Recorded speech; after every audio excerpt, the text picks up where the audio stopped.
more to go.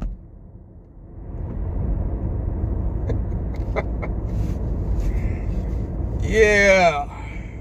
Now that all the smoke is clear and the dust has settled, now to all the other jabronis, yeah, all the sissified Dallas Cowboy YouTubers who get real sissified behind this one draft. I said it's going to take 3 to 4 years for this team to get back on track, and everybody's crying over this one draft.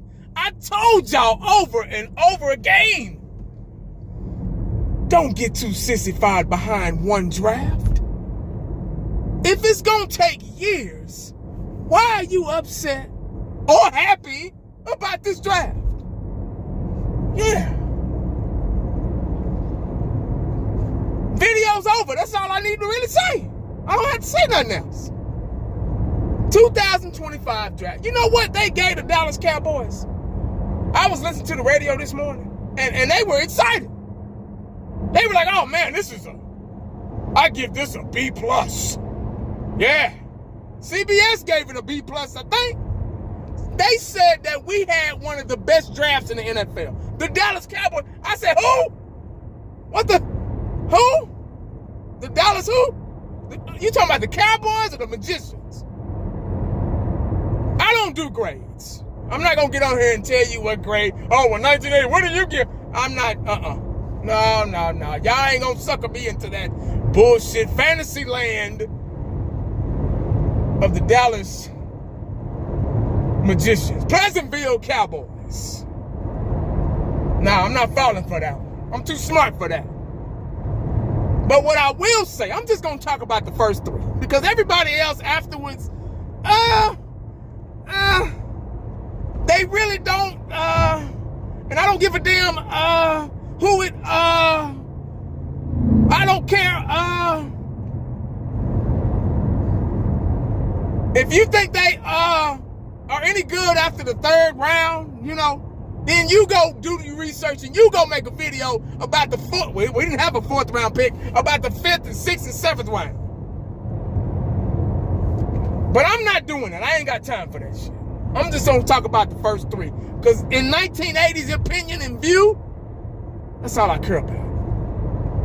Because I already know in the back of my mind that this is gonna take a while. It's gonna take some years to get back on track. Because guys, we have nothing. Nothing. Everybody was crying about a wide receiver. I just got it. Oh God. I never seen so many people cry. Dog. A running back. We ain't got no offensive line. We had to. Let me talk about the first pick. Tyler Booker. Yeah. When we picked that first pick, I was like, okay. Everybody all the other jabronis was doing all these sissified ass mock drafts and punctified predictions. Listening to those suit and ties. And those funny looking cats on the radio. You know, people on the radio are ugly as hell. That's why they on the radio. Because you can't look at them motherfuckers in person. Have you ever seen the motherfuckers on 105.3 The Fan? I'm like, God damn. Shit. I was like, oh my God. You know how you hear a voice and you think that person is supposed to look a certain way, and then you finally see him, you like, shit.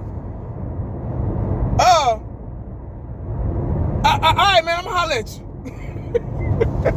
But anyway, yeah, man, let's talk about Tyler Booker. I like that pick. Yeah, I like that pick. I'm a trenches guy. I believe in fixing the interior. I believe in inside out. Because if you fix the inside, the out job is much easier. And that's on both sides of the ball. Who won a Super Bowl last year? Who? Somebody. Eagles, right? How'd they win? Everybody saw how they, and y'all know in 1980 I always talk about the same stuff. You damn right. Everybody, not always, but when the Eagles won the Super Bowl, everybody was talking about the trend. I've been talking about the trends for years, even before they won the Super Bowl. But everybody, oh, we need to fix the trenches. The trenches won the Super Bowl. We need to fix the trenches. But they start listening to them suit and ties. And they changed the script. They flipped the script. They wanted the Jennies and all those players. I said, guys, there's time to get that. We're not going to do anything this year. We're not going to win a Super Bowl with one draft. So there's time to do that. We got some running backs later on down the line, I think.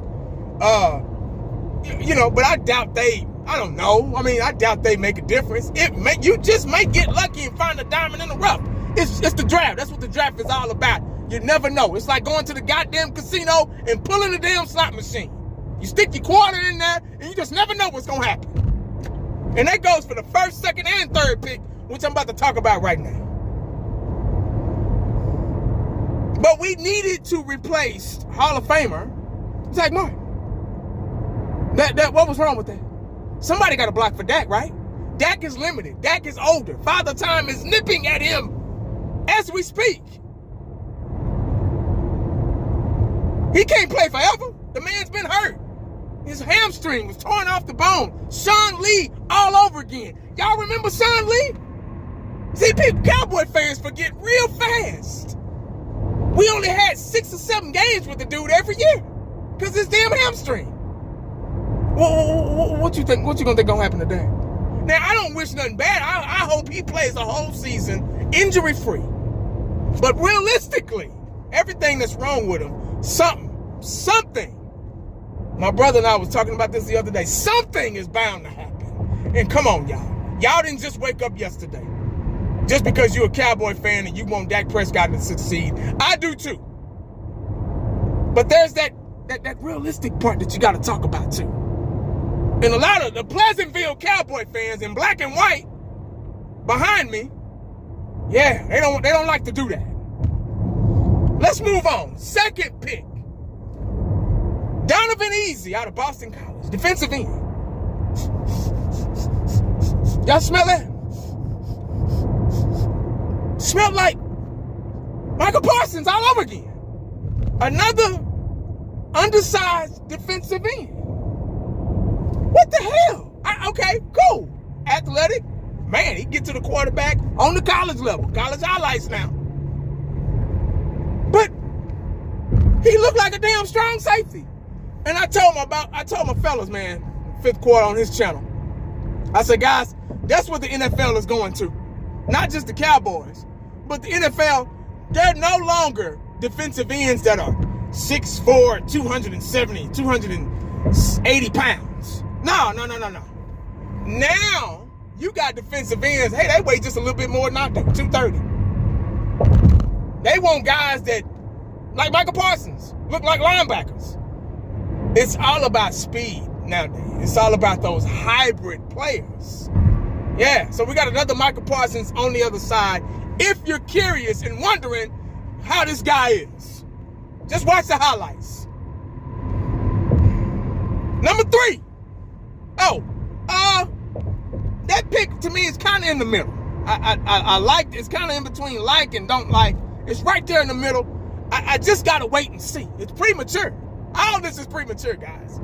So don't be showing highlights and shit of these guys and, trying to pump people up and clickbait people and all that shit because it ain't going to work no more. I'm tired of it. Number 3.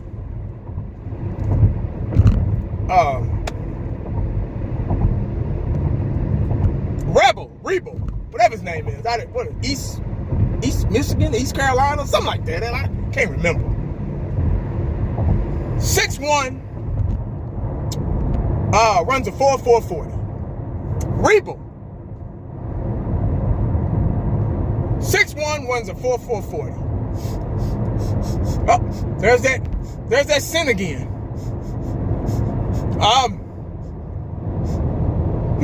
Nashawn Wright. Same kind of attributes. Maybe a little faster, but not fast enough for a corner to me. I like my corners running 4.2s, 4.3s. 4.4 is okay. It's good enough.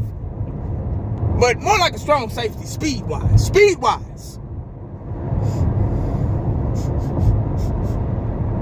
Wait a minute. I'm smelling something again.